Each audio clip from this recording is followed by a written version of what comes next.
What you know, alibis. Welcome to another episode of Pretty Lies and Alibis. I'm Gigi. It's Monday, March 27th. I hope you guys had a good weekend. This won't be a very long episode at all, just a couple of brief updates. We're going to jump right into Sudiksha Konanki. She has been missing from the Dominican Republic since March 6th. We are on day 11 since she was last seen. As of now, they're still considering this a missing person case with a possible drowning, but they are not ruling out foul play. If you're on YouTube, I have a photo on the screen of her clothing that was found in a beach chair.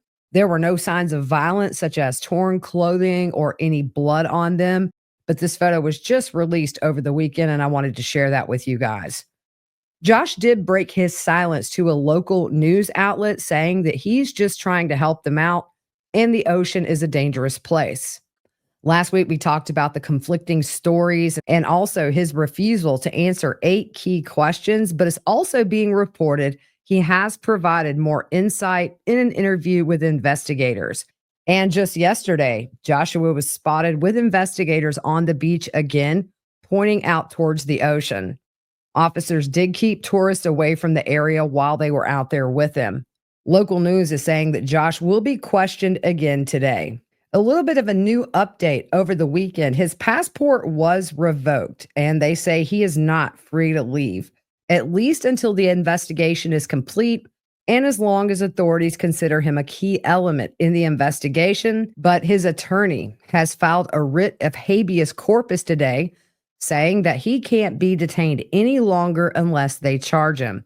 There will be a hearing tomorrow at 2 p.m. local time on that filing, so I'll keep an eye out and let you guys know if there's any updates. Meanwhile, Josh's attorney says what's happening to their client is illegal. There has been some new footage released showing Sudiksha at a bar at the same time as Joshua. It seems like they were with separate groups, and in the video, she is with 3 friends. She is seen putting her hand over her mouth and goes to a patch of grass not far away from where she was sitting. She then walks back to the bar, jumps up and down, and hugs friends. Joshua is also seen bent over, most likely getting sick, and a friend comes over to check on him. He is seen stumbling. He was also in the same clothing he was seen on surveillance walking down to the beach arm in arm with Koniaki, which was the last time she was seen on camera alive. She was seen by her friends a little later on before they came off the beach.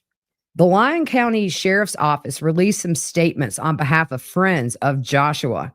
He moved to the area in 2015 and was very active in his school and in the community. One person said the family is very well known and loved. One person said Josh has an unwavering devotion to his faith and a genuine kindness towards others. He exemplifies the values of compassion, respect, and integrity that are fundamental to our church and our community. Friends say to respect the privacy of his family during this difficult time of uncertainty. He is expected to have more questioning today. His last interrogation lasted 4 hours, ending at 3 a.m. His family released a statement saying, "We express our deep sorrow and solidarity with the family of Sudiksha Konanki during this painful time. Above all, we wish to contribute to the search efforts and understand the anguish and uncertainty they are going through, and we share the hope that she will be found as soon as possible." That is the latest. In that case, I will keep an eye out and let you know if anything changes. Moving on to Bryan Kohberger. His defense team is adopting a legal argument from the Lori Vallow case in an attempt to get the death penalty off the table. He's charged with 4 counts of first-degree murder, which are death-eligible charges. But in a filing, his attorneys say that prosecutors did not disclose evidence on time, which violated the court's deadline for discovery, and they're asking the death penalty be taken off the table due to this. If you guys remember, this is the reason Lori Vallow had death taken off due to some late discovery.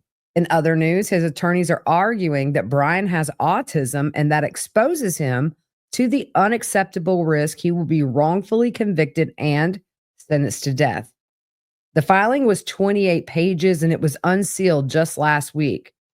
The filing says if he's found guilty, it would violate his 8th Amendment right to be free from excessive punishment because of his autism spectrum diagnosis.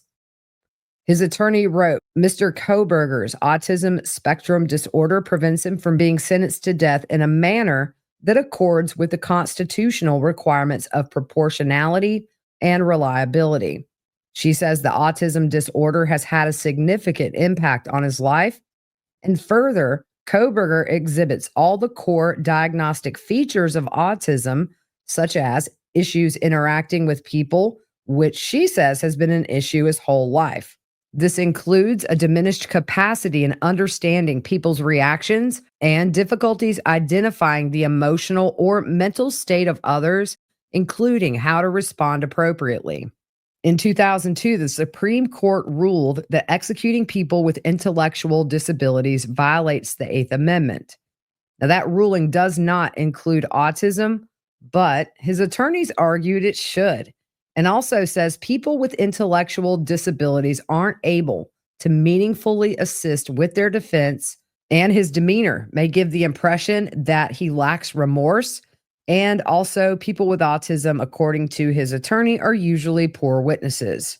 She says Kohberger displays extremely rigid thinking, lingers on specific topics, processes information on a piecemeal basis, and struggles to plan ahead, which has impacted their attorney-client relationship in their preparation for trial.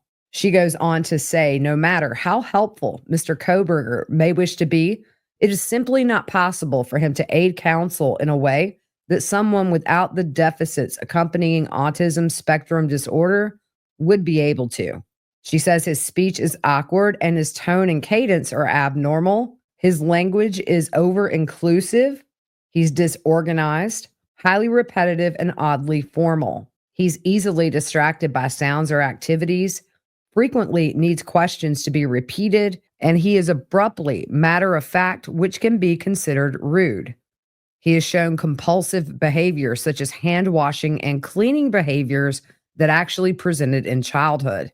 His attorney is also worried there is a substantial risk that his demeanor, which is a result of his autism diagnosis, would potentially create the impression he has no remorse. And she worries that repetitive tics that are self-stimulation techniques like hand flapping, finger snapping, and body rocking could impact a juror seeing that while he's sitting at the defense table during trial. And they worry that could be perceived as him being cold or having no remorse. The doctor who evaluated him says he rocks his upper torso when listening to someone. He has limited facial expressions and engages in atypical eye contact. For example, an intense gaze. His attorney says online people have perceived those things as sure signs of his guilt. I looked before I started. I don't see any response from the state for this, and obviously no ruling yet, but I will keep an eye out and let you know. That's going to do it for today. I just wanted to stay current on some of the cases that we're following. If any news breaks, I will do a YouTube short before I do an episode. So if you're not subscribed over on YouTube and you want things in real time as they happen, go subscribe and click that little bell icon for notifications. It will alert your device as soon as I post new content. All right. Hope you guys have a good rest of your evening, and we will see you soon.